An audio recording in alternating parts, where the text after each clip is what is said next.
അപ്പം നാട്ടിൽ വന്നു കഴിഞ്ഞാൽ ഒരു ബീച്ച് വിസിറ്റ് അത് മസ്റ്റാണ് കേട്ടോ.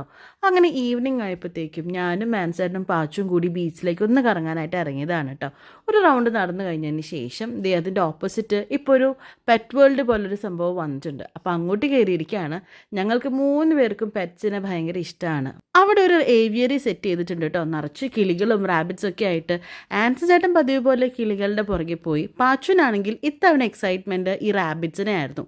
മുമ്പ് കൂട്ടിലിട്ട് കണ്ടിട്ടുണ്ടെങ്കിലും ഇങ്ങനെ ഇൻട്രാക്റ്റീവ് ആയിട്ട് ഇത് ആദ്യമായിട്ടാണ് അവൻ കാണുന്നത്. അപ്പോൾ അവനെ ഇതിനെ എങ്ങനെയെങ്കിലും എടുക്കണം എന്നുള്ളൊരു എക്സൈറ്റ്മെൻറ്റ് ആയിരുന്നു കേട്ടോ. അങ്ങനെ ഒരു 1/4 മണിക്കൂറോളം ഞങ്ങൾ ആ ഏവിയറിയിൽ തന്നെയായിരുന്നു കേട്ടോ. പാച്ചു ആണെങ്കിൽ ആ റാബിറ്റ്സിൻ്റെ പുറകെ.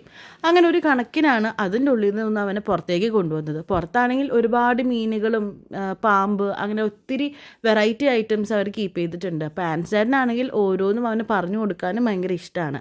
അങ്ങനെ വന്നപ്പോഴാണ് നക്ഷത്ര ആമേനെ കണ്ടത്. അപ്പോൾ അവന് ഫസ്റ്റ് ടൈമാണ് ഇത്രയും വലിയൊരു ആമേനെയും കാര്യങ്ങളൊക്കെ കാണുന്നത്. പിന്നെ സ്റ്റാർ ഫിഷ് അങ്ങനെ പലതരം മീനുകൾ.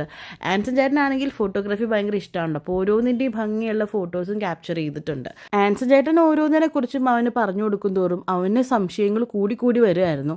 ഒരു നടയ്ക്ക് പോകുന്ന ലക്ഷണമില്ല എന്ന് കണ്ടപ്പോൾ ഞാൻ പതുക്കെ അവിടുന്ന് സ്കൂട്ടായി. പിന്നെ അപ്പനും മോനുമാണ് ഫുൾ ചുറ്റിക്ക് ഇറങ്ങി വന്നത് കേട്ടോ. ഇറങ്ങുന്ന നേരത്തെ ഈ മീനുകളോടും പാച്ചു പറയുന്നുണ്ടായിരുന്നു കുറുമ്പ് കാണിച്ചാൽ നല്ല അടി കിട്ടുന്നു. അങ്ങനെ ഒരു കണക്കിന് ഞങ്ങൾ പുറത്തേക്ക് ഇറങ്ങി.